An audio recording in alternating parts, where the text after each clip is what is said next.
E boa noite também para você de casa. Segundo o Tribunal de Contas da União, Saúde gastou 29% da verba destinada ao combate da Covid-19. Minas Gerais registra 3.175 casos a mais de coronavírus em relação ao balanço divulgado na terça-feira. Patos de Minas tem aumento de 29 casos de ontem para hoje. Mulher coloca em pauta atendimento de pacientes com Covid em UBSs. Em Lagoa Formosa, moradores reclamam de estradas e lixo descartado em lote. Servidores municipais de Presidente Olegário protestam contra o aumento salarial de fiscais. As notícias do esporte, Cruzeiro, Atlético e o RT e mais. Mata do Catingueiro ainda apresenta requisitos do incêndio de domingo. Inquérito no Ministério Público investiga questões que envolvem a área protegida por lei. E queimadas evidenciam construções irregulares próximo à mata. Esses são alguns dos nossos destaques. Fique ligado.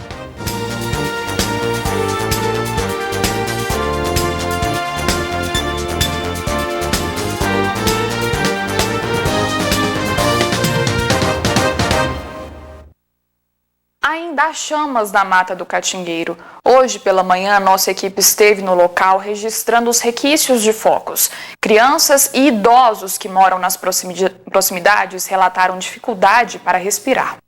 Quarta-feira e nós viemos aqui na Mata do Catingueiro, que aconteceu a queimada neste domingo, mostrar a situação. Por aqui, fuligem, galhos queimados, mas em diversos pontos há troncos pegando fogo ainda, o que causa aí muita fumaça. O Gustavo está mostrando aí esse tronco que está pegando fogo, saindo fumaça, e não é só isso. Tem diversos pontos aqui que isso está acontecendo e tem causado muitos transtornos para os moradores aqui do entorno. Para nós que estamos aqui dentro da mata, próximo dessa fumaça, tá muito difícil também de respirar, o cheiro é muito forte. Então já dá para perceber aí o que esses moradores estão passando. Indignada, Diana conta como tem sido ficar em casa com os filhos nos últimos dias. Tá praticamente impossível e eu tô com 2 crianças pequenas. Essa noite a minha bebê de 2 anos passou mal, sufocou dentro de casa, tá insuportável, muita fumaça. Tá insuportável. E eu até liguei no corpo de bombeiro de madrugada pedindo socorro. O moço me falou que não tem o que fazer, que são esses tocos pegando fogo.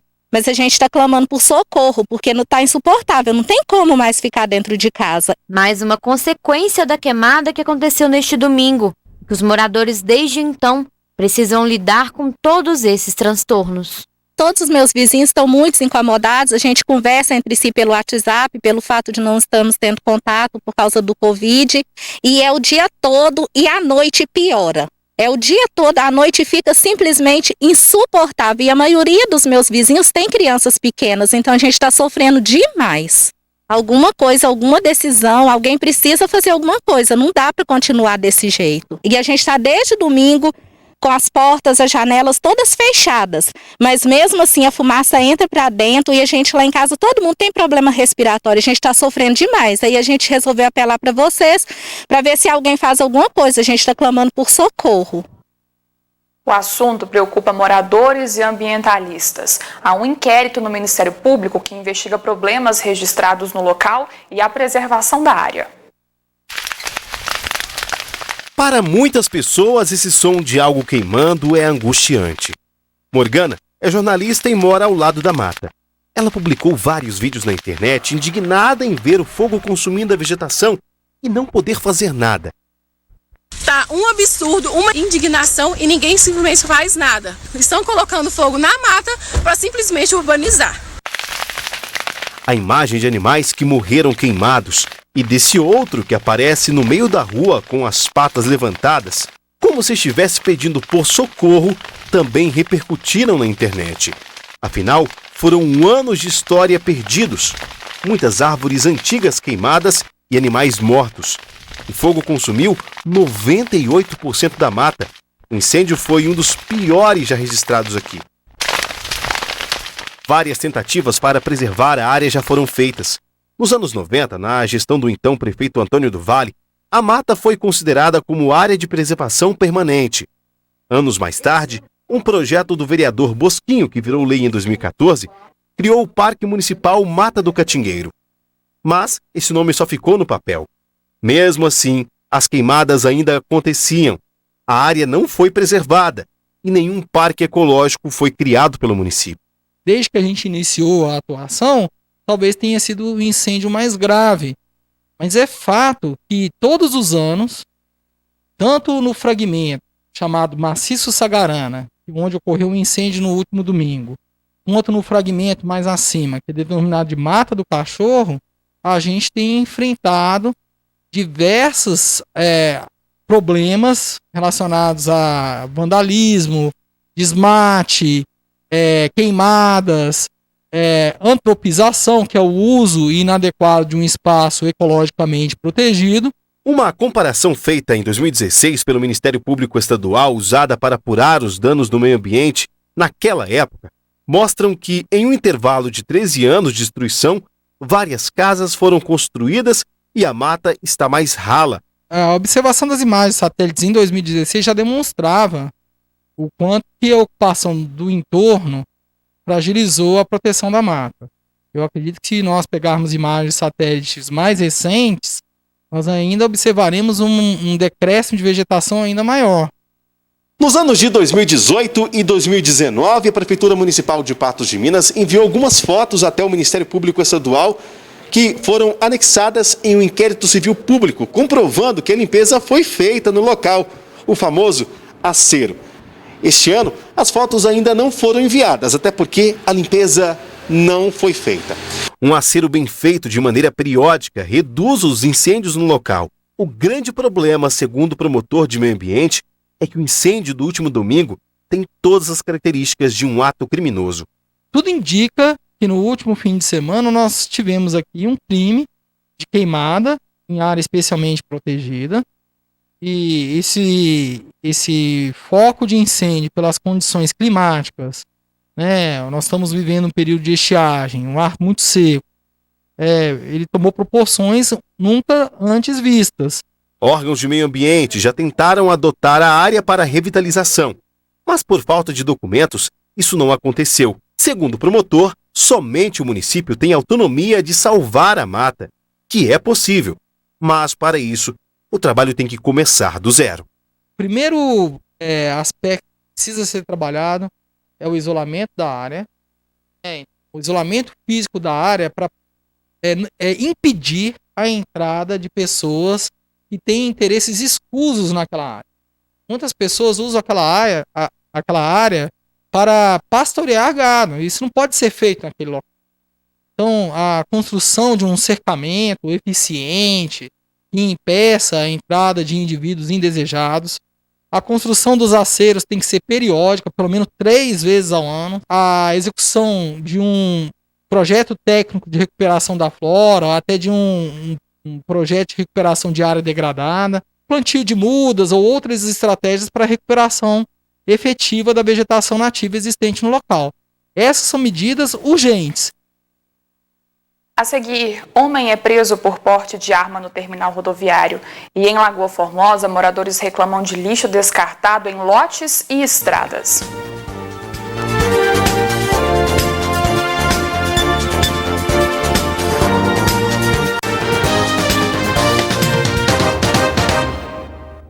Agora uma errata.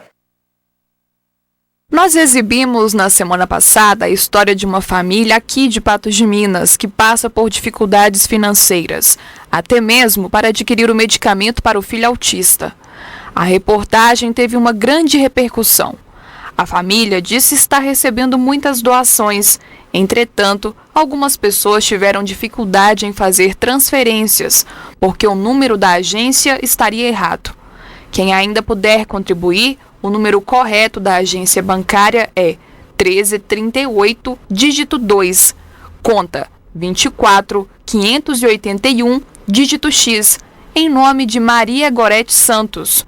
O telefone para contato é o 34 99653 5739.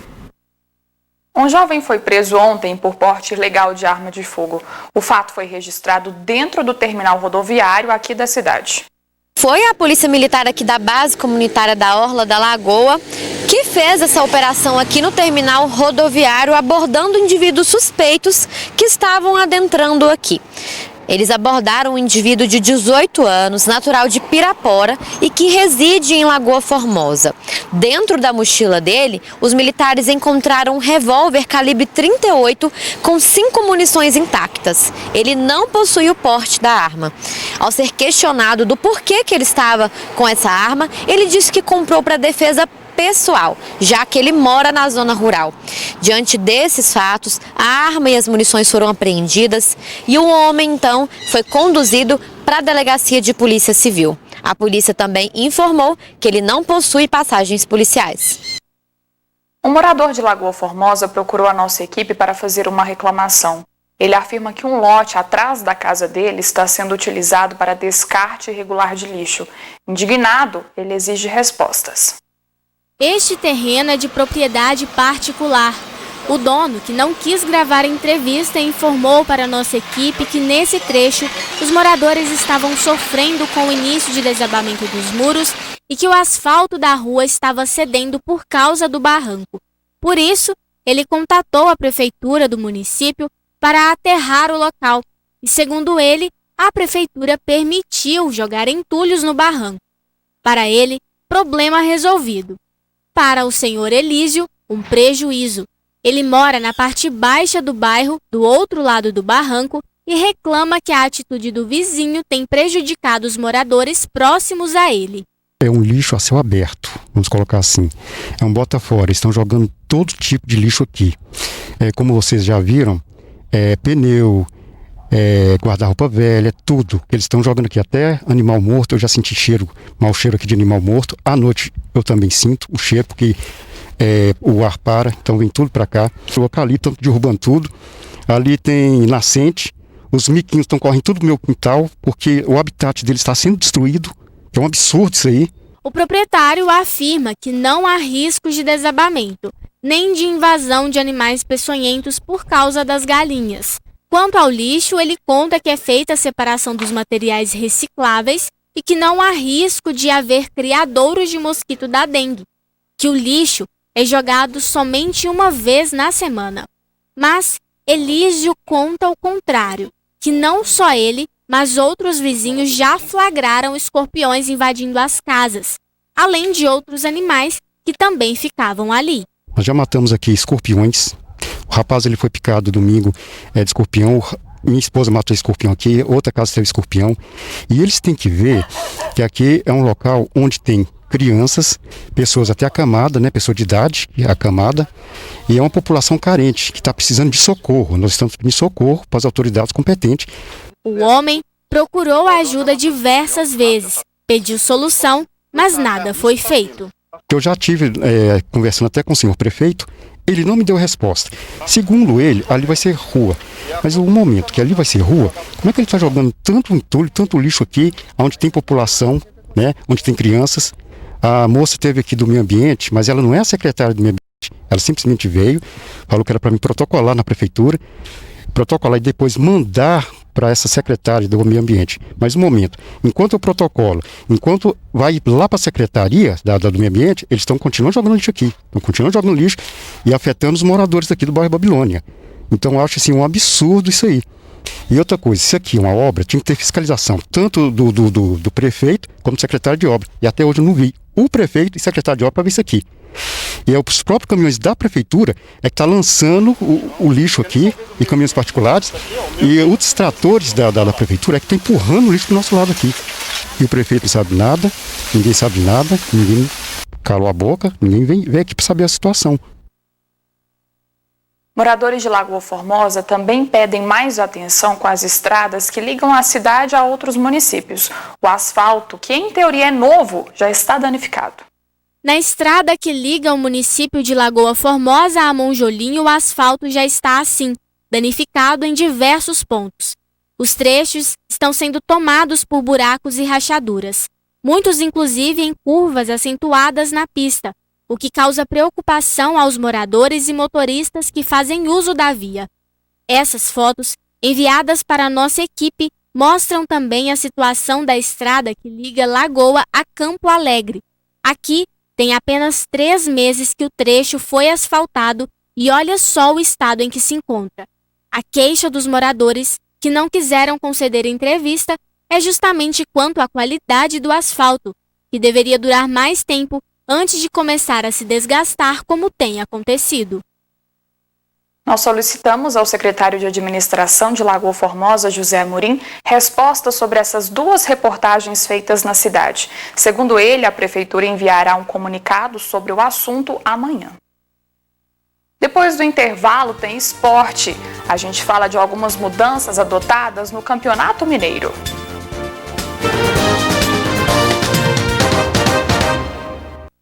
Vamos falar de futebol. Para o retorno do Campeonato Mineiro foram necessárias algumas mudanças, um novo protocolo.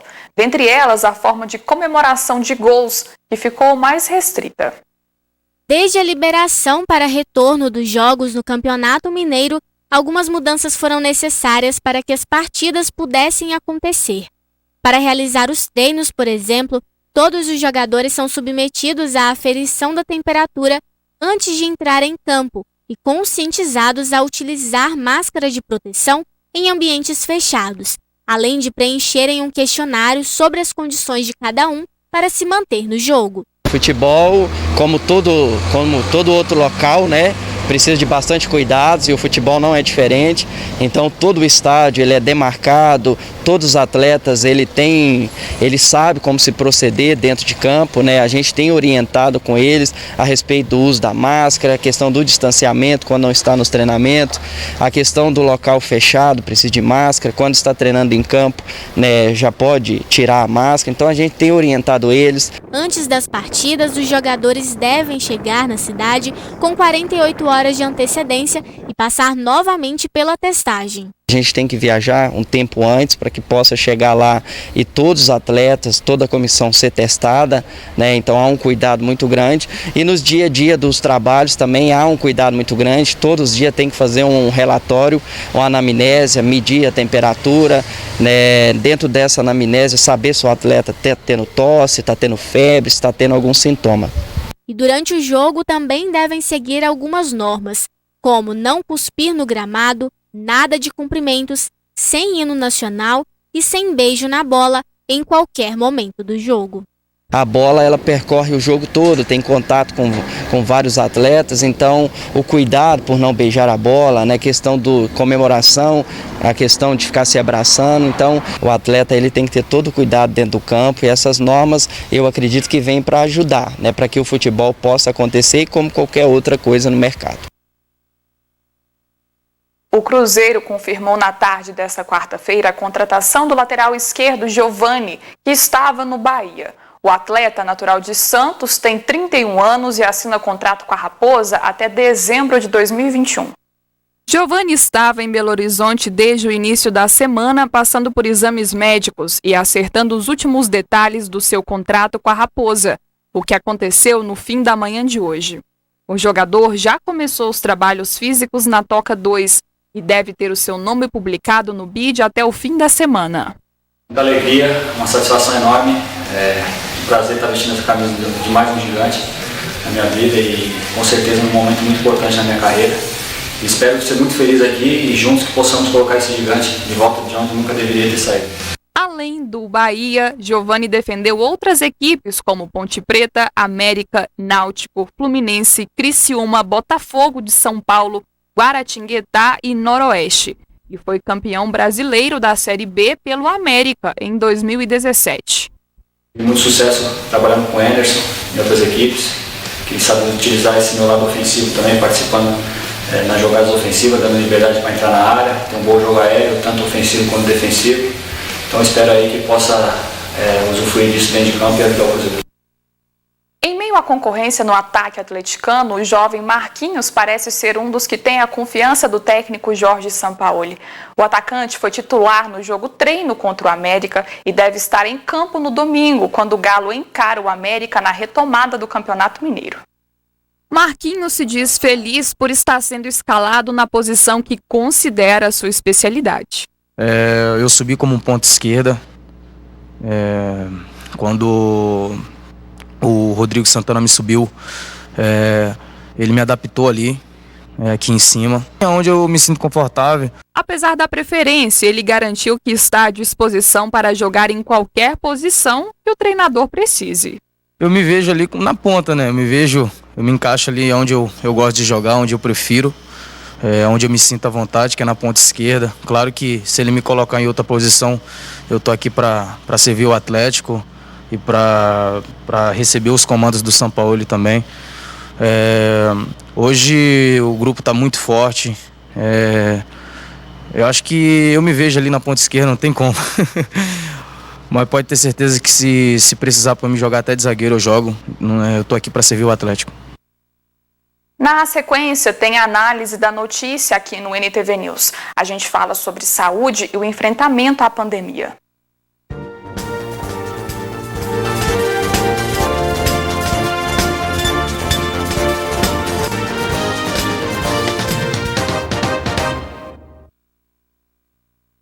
Vamos agora à análise da notícia do NTV News. Para falar sobre alguns assuntos importantes dessa quarta-feira, a jornalista Ludmila Bahia. Boa noite, Ludmila. Boa noite, Jéssica. Boa noite para todo mundo que acompanha a NTV pelo canal 8.1, também pelas redes sociais, pelo nosso site ntv.tv.br. A gente chega agora com a nossa análise da notícia, dando aí as nossas impressões, nosso jornalismo entrando em ação também na opinião. Pois é, Ludmila, temos muitos assuntos hoje aqui no NTV News para abordar e um deles é sobre a transferência da doutora Vanessa Dosvaldo, promotora que atuou aqui em Patos de Minas, fez um grande trabalho aqui em Patos de Minas e hoje não mais, né, Ludmila?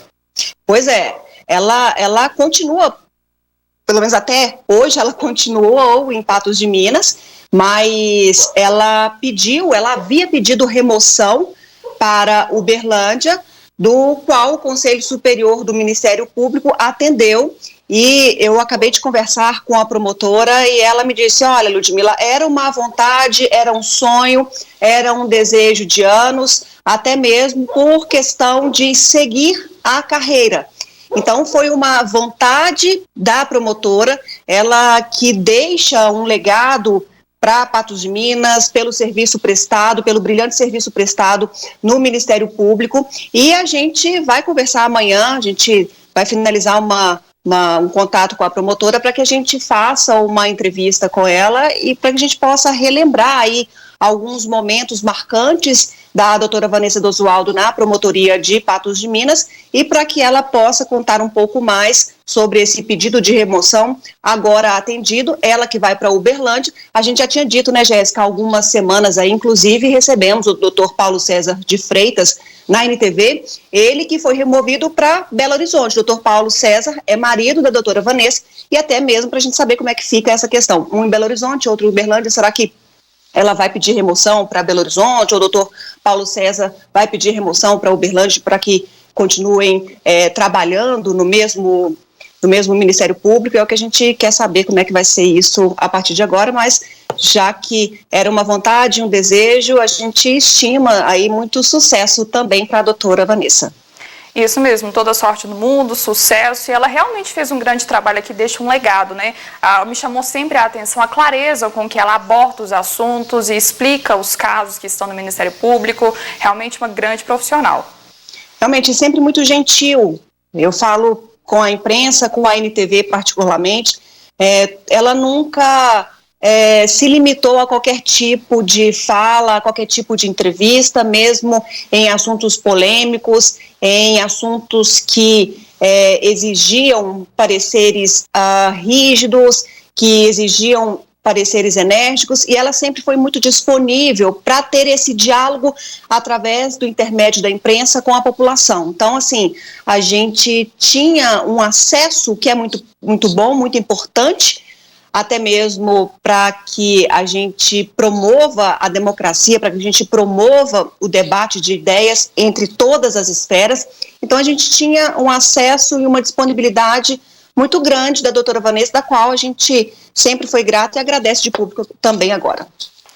Bom, Ludmila, então agora vamos mudar um pouquinho de assunto, vamos falar do boletim, né, de coronavírus, dos casos de coronavírus em Minas Gerais e Patos de Minas. Em Minas, 2.166 mortes no estado, e em Patos de Minas, 29 casos a mais de ontem para hoje.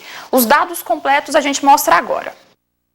Com as mais recentes confirmações, a quantidade de pessoas que perderam a vida em Minas Gerais para a doença chegou a 2.166 desde o início da pandemia. Os infectados pelo vírus somam 98.741, sendo 3.175 casos a mais em relação ao último balanço divulgado na terça-feira. Os dados da Secretaria Estadual de Saúde mostram ainda que 25.097 doentes continuam sendo acompanhados em território mineiro. Além disso, 124 óbitos notificados seguem em investigação pela pasta. Os pacientes que se livraram do vírus e hoje são considerados recuperados somam 71.478. O coronavírus fez vítimas em 780 dos 853 municípios mineiros. Mortes foram registradas em 350 cidades. De acordo com a Secretaria, a taxa de letalidade da Covid-19 no estado é de 2,1%. Em Patos de Minas, segundo o boletim epidemiológico desta quarta-feira, são 1.053 casos confirmados, 29 a mais que ontem. 44 pacientes estão internados, 314 em recuperação domiciliar, 670 casos foram tratados, 16 óbitos foram confirmados, e 9 estão em investigação. Pois é, Ludmila, 2.166 mortes no estado e 29 casos a mais registrados de coronavírus em Patos de Minas só de ontem para hoje. Chama a atenção esses números, né? Não param de aumentar. Pois é, não param de crescer, mas aí só um detalhe, só para que as pessoas tenham a clareza, em relação aos casos infectados, é desde o primeiro caso que foi registrado pelas autoridades de saúde até o último, quando foi divulgado o boletim. O boletim da Secretaria de Estado da Saúde é divulgado no final da manhã e da Prefeitura de Patos de Minas, ali no meio, até o final de tarde, é divulgado. Então, são dados cumulativos, por isso que a gente tem também uma crescente muito grande de número de curados. Mas preocupa bastante, Jéssica, a gente analisar esse crescimento de um dia para o outro. E aí, analisando até a taxa de ocupação de leitos em Patos de Minas, se a gente somar a taxa de ocupação dos hospitais públicos e privados, ultrapassa a capacidade. Estamos quase 124%.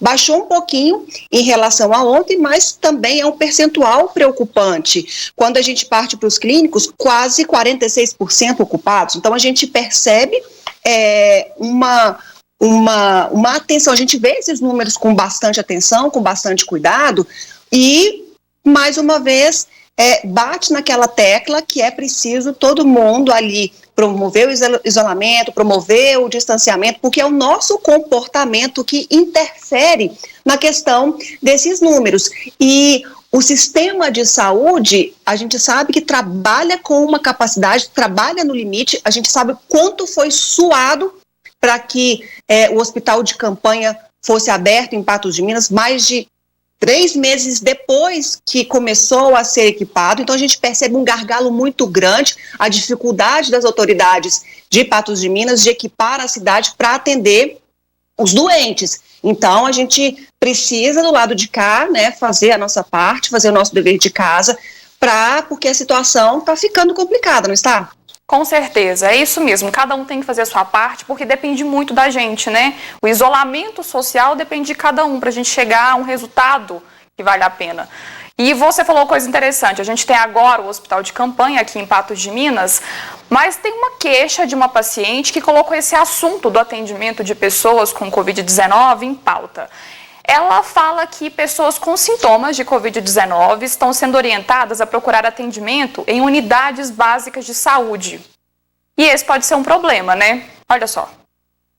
Na semana passada, nós mostramos em nossos telejornais a inauguração do Hospital de Campanha de Patos de Minas. E na época questionamos como funcionariam os atendimentos.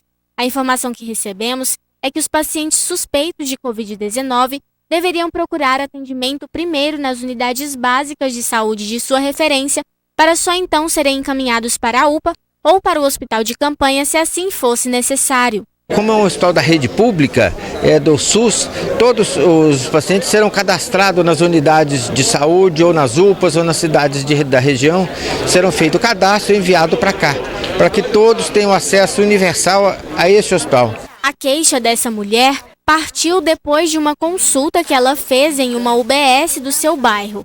Segundo ela, ao chegar no local para ser atendida, a dona de casa se deparou com 2 pessoas suspeitas de Covid-19 no mesmo ambiente que ela. Eu cheguei lá, procuro, tipo assim, eu tenho problema de ansiedade, né? Então eu tô tomando medicamento e não tá fazendo efeito pra mim dormir.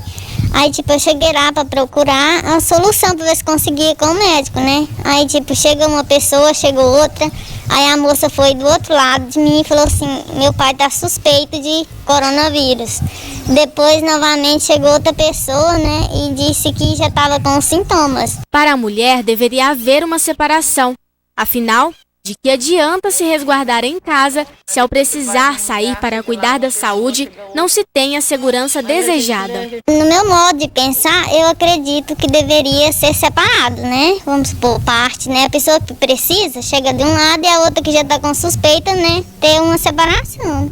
Então a gente fica preocupado, não sabe aonde recorrer, porque a gente depende do posto de saúde.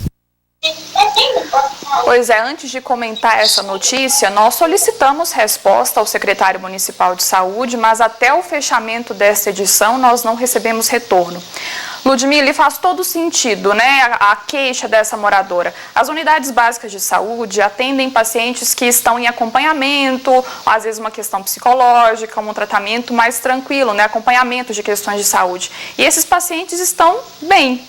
São colocados junto com pessoas que estão com sintomas de Covid e realmente há uma preocupação aí, né? A pessoa às vezes está em isolamento em casa, tem que ir à UBS, imagina ser contaminada nesse lugar. Bom, Jéssica, em relação à resposta aí do secretário de saúde, em outro episódio ele gravou até mesmo no dia da inauguração do hospital de campanha, na sexta-feira da semana passada, ele gravou uma entrevista conosco que disse o seguinte, que os atendimentos a pacientes com sintomas leves deveriam ser feitos nas unidades básicas de saúde. A pessoa que já tivesse uma manifestação mais importante de sintoma da Covid, como febre, por exemplo, deveria procurar, então, a UPA para que lá na unidade fosse feito o direcionamento do paciente para internação hospitalar ou mesmo para um direcionamento de medicação, para que ele seguisse em tratamento domiciliar. Então, ele já tinha falado com relação a essa forma de atendimento a pacientes em Patos de Minas. O que essa moradora da cidade manifesta, é justamente essa preocupação. Bom, eu não tenho sintoma nenhum. A cidade tem manifestado crescimento nos dados. Eu preciso de um atendimento diferente na unidade básica. Eu vou conviver no mesmo espaço com esse suspeito, com essa pessoa que está suspeita da Covid? Será que na unidade básica de saúde, assim como, por exemplo, na UPA, tem uma ala isolada para atender o suspeito, a suspeita de Covid-19? Assim como a pessoa que chega em um hospital particular de Patos de Minas, quando ela chega com algum sintoma, ela já vai para uma ala separada? Será que os postos têm essa dinâmica, têm essa estrutura para atender dessa forma esses pacientes? Porque se sim, ok, caso leve, vamos lá, vamos ver o que vai ser passado. Será que vai ser prescrito o kit de medicamentos? É uma resposta que aí o secretário deveria ter dado aí, ou quem sabe amanhã ele manda aí uma nota, manda uma manifestação para falar como é que é isso. A pessoa que manifesta os primeiros sintomas é um suspeito, ele é testado, é dado para ele algum medicamento ou não, porque a gente entende essa angústia. Se tiver toda essa estrutura, sem problema nenhum. Agora, se não tiver esse tipo de estrutura, é colocar em risco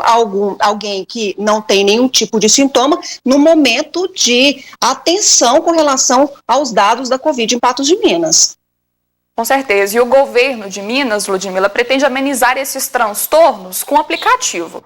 O secretário de Estado, inclusive, abordou esse assunto na coletiva de hoje. A gente tem imagens.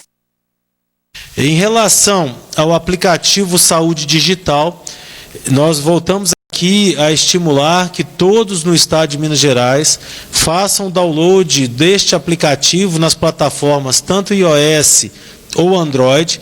Esse aplicativo ele tem um sistema de inteligência artificial que consegue fazer uma triagem e naqueles casos de suspeita da Covid, ele já encaminha aquela pessoa que está usando o aplicativo para uma consulta médica por telemedicina. Então, isso é muito importante, principalmente para aquelas pessoas que têm dificuldade de atendimento médico. Pois é, Ludmila, a gente tem aprendido muita coisa com a pandemia, reinventar muitas coisas, né? A gente tem feito trabalho home office, a gente aprendeu várias coisas diferentes. Esse aplicativo, então, pretende fazer como se fosse uma triagem, né? Mas nesse momento em que às vezes a pessoa está com sintomas, está assustada, será que ele vale a pena? Ele resolve o problema? Bom, Jéssica, eu te confesso que se fosse para eu fazer um teleatendimento, eu não perderia nenhum tempo baixando o aplicativo para poder fazer esse tipo de atendimento, não. Até mesmo porque a Covid-19 tem um comportamento distinto em cada indivíduo. Tem pessoa que não tem sintoma nenhum, é assintomática. Tem pessoa que sabe que está com vírus, leva uma vida tranquila. Tem outras pessoas que não. Tem outras pessoas que vão demandarem o atendimento mais de perto, mais especializado. Mas mesmo se fosse para fazer uma triagem, para tirar dúvidas, eu não perderia tempo procurando esse teleatendimento. Eu já partiria, sim, procurando pessoalmente uma unidade básica de saúde, a UPA ou qualquer tipo de outra unidade hospitalar, para tentar ver em que grau que está instalado o meu problema. E outro gargalo que eu vejo, outro problema que eu vejo aí com relação à telemedicina, que eu, estando em home office, te confesso até que eu já fiz algumas consultas através do computador, através do celular, para justamente evitar de ir a um hospital, para evitar de ir alguma clínica, mas não é todo mundo que tem um celular, não é todo mundo que tem um computador, ou não é todo mundo que tem uma linha ou uma conexão com a internet. E a base, essa pessoa que tem dificuldade de atendimento, é justamente a pessoa mais carente. E a fala do secretário, do Carlos Eduardo hoje, é direcionada para essa pessoa. E essa pessoa, ela precisa ser acolhida, ela precisa ter esse atendimento. E aí, sim, o governo ele tem que olhar e aí planejar e aí investir na melhoria do sistema de saúde. Deixar aí essa telemedicina para, se é que está funcionando em algum momento, né, para outras questões. Eu acho que nesse momento é preocupante deixar e falar que esse aplicativo, dá toda essa propaganda a esse aplicativo direcionada para essa pessoa que tem dificuldade de acesso, dificuldade até às vezes de conexão, dificuldade de ter um dispositivo para consultar e fazer essa telemedicina aí. Pois é, agora falando de investimentos, o Ministério da Saúde gastou apenas 29% do valor destinado desde março de 2020 pelo governo federal ao combate do novo coronavírus. Olha só.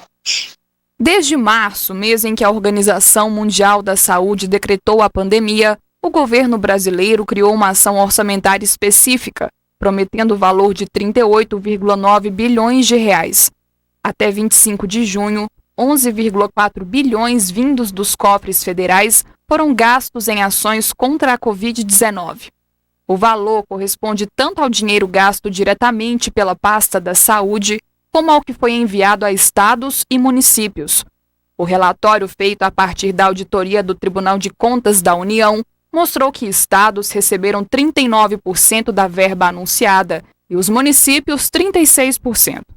O TCU avaliou também se existiria alguma correlação entre a taxa de mortalidade por Covid-19 nos estados e o montante de dinheiro enviado pelo governo federal, mas não encontrou indícios suficientes. Outro ponto destacado no relatório do TCU é a compra e envio de respiradores aos hospitais do SUS, Sistema Único de Saúde. O cronograma das empresas contratadas pelo governo previa a entrega de 7.070 unidades até junho. Até 15 de julho, data da elaboração do relatório, foram entregues 4.857 respiradores. O TCU ainda afirmou que detectou deficiências de transparência de alguns dados, como a divulgação da ocupação dos leitos destinados aos pacientes contaminados pelo novo coronavírus. Ludmila, 11 bilhões, cerca de 11 bilhões foram gastos. E agora, uma questão que é de um futuro próximo. A gente vem de problemas com investimentos em saúde ao longo de anos, a saúde sempre sucateada. Alguns investimentos foram feitos agora, principalmente com respiradores, com leitos. Você acredita que esses equipamentos poderão ser utilizados num futuro, se eles forem bem geridos agora? Podem melhorar a saúde no futuro? É distante, mas é um pensamento que tem que ser feito, né? Jéssica, mas em relação a esse baixo investimento na saúde, quando justamente a saúde padece, a gente vive um momento muito delicado na saúde brasileira, mostrando aí todos os gargalos, todos os problemas, todas as entraves no Sistema Único de Saúde, falta de leitos, falta de profissionais, falta de equipamentos básicos, de insumos básicos para atendimento à população, falta de vagas, de estrutura, enfim. E no momento de padecimento da saúde, investimento muito baixo do que foi prometido aí pelo governo federal. E aí eu fico me perguntando, esperar mais o quê para promover esse atendimento em massa e necessário? São questionamentos, aí deixando qualquer viés político e preferência política de lado, mas a saúde sempre foi um setor que demandou uma atenção muito especial das autoridades, sempre foi um problema, a gente sabe quanto foi caótico, por mais que o Sistema Único de Saúde seja um exemplo, e ele é visto assim por muitos países que inclusive não têm atendimento gratuito à população. A gente sabe de vários países, Estados Unidos, por exemplo, não tem esse atendimento gratuito, a população tem que pagar se ela requerer esse atendimento, mas se há esse sistema, que ele funcione. Para todo mundo, né? Que ele funcione para todos, que seja um serviço digno. Como a gente mostrou ontem aqui no MTV News, o caso de uma paciente, de uma pessoa que precisava de um atendimento quando ela teve uma torção, e ela teve um sacrifício danado simplesmente para ser atendida, para esse primeiro atendimento. Agora ela precisa de fazer um exame especializado, vai ficar na fila de novo, sabe-se Deus lá até quando, para ter então o seu problema resolvido. Então, se tem o sistema, se é a política pública, se o governo entendeu que esse sistema ele é melhor do que pagar melhor aí a população e ela custear o serviço quando demandar,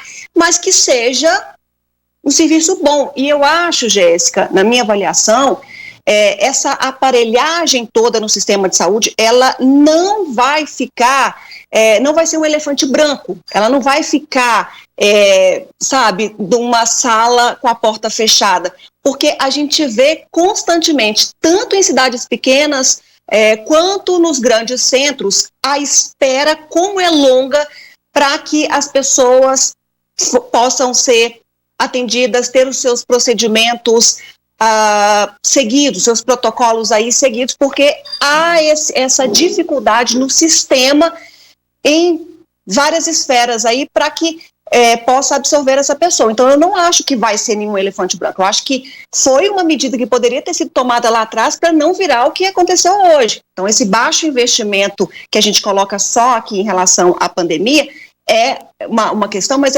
se a gente analisar num contexto como um todo, é muito baixo o investimento para a saúde quando há diversas falhas que precisam ser corrigidas. E a gente vive um momento que a gente nunca viveu, né? É aí que esse valor tinha que ser investido. Com certeza.